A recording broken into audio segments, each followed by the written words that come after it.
Narito ang 30 facts and secrets about One Piece na malaki ang tsansang hindi mo pa alam. At sa dulo ng videong to, isasabihin ko sa inyo kung ano ba talaga ang matagal ng palaisipan na One Piece treasure. Kaya stay tuned dahil alam mo ba na ang original na plano ni Oda sa One Piece ay tapusin ito sa loob ng 5 years at ang magiging final villain ay ang mga Emperor of the Sea. Pero dahil sa addition ng mga warlords ay hindi na natuloy ang plano ni Oda na to at nagtuloy-tuloy ang kwento ng One Piece magpasa hanggang ngayon. Bago pa maging series ang One Piece, nag-release muna si Oda ng 2 version ng Romance Dawn na siyang unang draft ng One Piece. At dahil sa naging sikat ito noon, naisipan ni Oda na gawin itong series sa ilalim ng Weekly Shonen Jump noong 1997. Ang One Piece ay consistently on top pagdating sa manga sales. At hawak pa nito ang Guinness Book of World Record as the most copies published for the same comic book series by a single author. Sa tinagal-tagal na magkasama sila Zoro at Sanji sa iisang barko, ay kahit isang beses ay hindi pa tinatawag ni Zoro si Sanji sa pangalan nito. Speaking of Zoro, sa mga early sketch ni Oda ay nakaplano talaga na maging isa si Zoro sa mga bodyguard ni Buggy. Pero buti na lang ay nagbago ang isip ni Oda. During Alabasta, gumamit si Sanji ng alias na Mr. Prince para itago ang pangalan niya. And later on, reveal na si Sanji pala talaga ay isang tunay na prince during Whole Cake Island arc. Nabanggit na rin ni Sanji dati na nagmula siya sa North Blue, which is hint na pala yun sa pinagbulan niya na Germa Kingdom. Total, pinag-uusapan na rin naman natin si Sanji. Alam mo rin ba na ang pangalan niya dapat ay Naruto?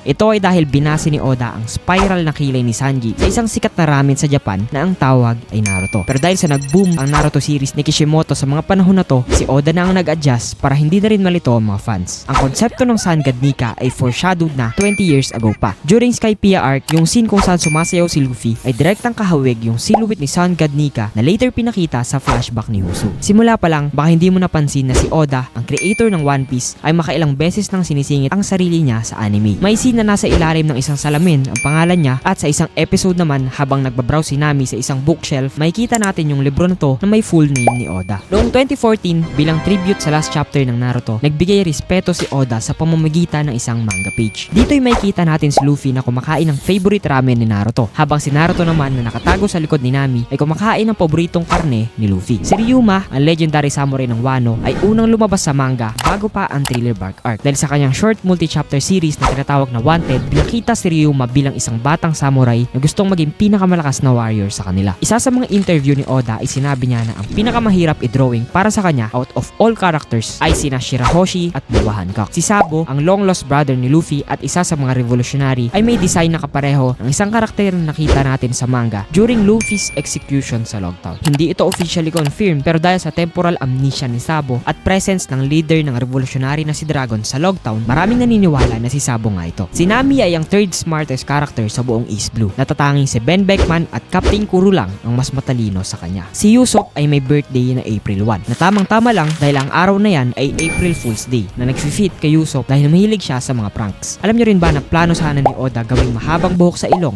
ang bigote ni Roger imbes na actual na bigote? Well, thankfully nagbago ang isip ni Oda. According naman kay Oda, kung si Akainu ang naging main character ni best kay Luffy, sa sobrang niyang lakas ay kaya niyang tapusin ang kwento sa loob lang ng isang taon. Yung Devil Fruit ni Law na Ope-Ope no Mi ay napaka-importante sa world government na willing pa silang magbayad ng 5 billion berries para makuha lang ito. For reference, dalawa pa lang so far ang piratang umabot sa 5 billion berries ang bounty. Yan ay si Whitebeard at Roger. Ibig sabihin, ganun na lang ka-importante ang Devil Fruit ni Law para bigyan ng ganito kataas na bounty ng world government. Considering na ang One Piece ay primarily tungkol sa pirates, wala pa tayo nakikita na pirata sa story na may eye patch. Pero Oda did confirm na kapag may nakita na tayong pirata naka-eye patch sa kwento, ibig sabihin nun ay nasa huling yugto na tayo ng storya. Napansin nyo rin ba ang similarities na to nila Roger at Luffy? Nung sinabi ng Luffy ang next destination nila, tinuro niya ang langit, which is referring to Sky Island. Wala masyadong nakapansin dahil 800 episodes later, pinakita rin si Roger na tinuturo ang langit bago ang next adventure niya, which is also referring to Sky Island. Halos 20 years ang lumipas sa pagitan ng dalawang scenes, kaya halos konti lang ang nakapansin. Alam mo ba na ilan sa mga pangalan ng Straw Hats ay may hidden meaning? Ang Yuso sa pangalang Usopp ay nangangahulugang lie sa Japanese, at ang second part na Sop ay galing sa pangalang Aesop na isang famous Greek storyteller. Kay Nami naman, ang pangalan niya ay nangangahulugang wave na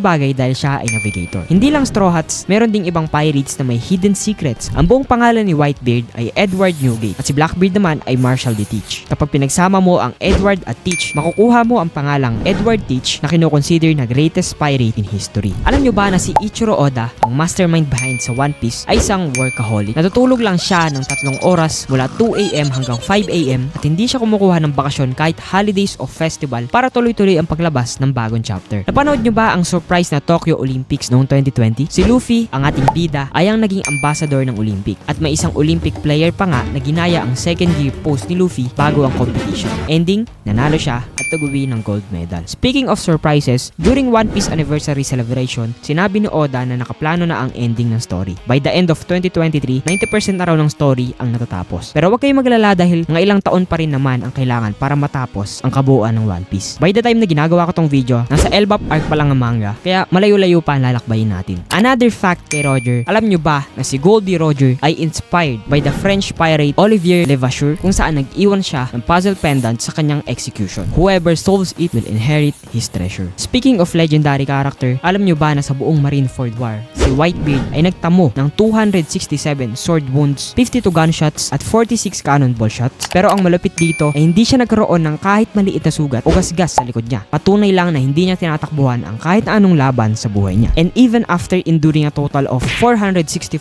blows, namatay siya sa most epic at legendaring paraan. Kung fan ka rin ng Dragon Ball, matutuwa ka dito. Dahil si Oda, ang creator ng One Piece, ay super fan din ng Dragon Ball. Heavy influence ito sa One Piece dahil gusto ni Oda na si Luffy ay may childlike personality, di nag-iisip at padalos-dalos katulad ni Goku. Sa paggawa ng One Piece, binubuhos ni Oda ang puso niya. May time pa nga na habang dinodrawing niya ang funeral ni Mary ay umiiyak din siya. At nung ginuguhit niya naman ang Wano Kingdom, sinabi niya na highlight iyon ng buhay niya. At sa panguling fact about One Piece, alam niyo ba na sa isang interview ni Oda ay sinabi niya na ang One Piece ay something tangible o may physical form, hindi power of friendship o adventure, kundi isang object. According pa kay Oda na marapat lang na espesyal ang One Piece treasure para maging reward sa mahabang paglalakbay ni Luffy at ng Straw Hat Pirates. At dito na nagtatapos ang video to. Kung nagustuhan nyo, mag-iwan ka na ng like dahil malaking tulong na yan para sa ating channel. Maraming salamat. Peace!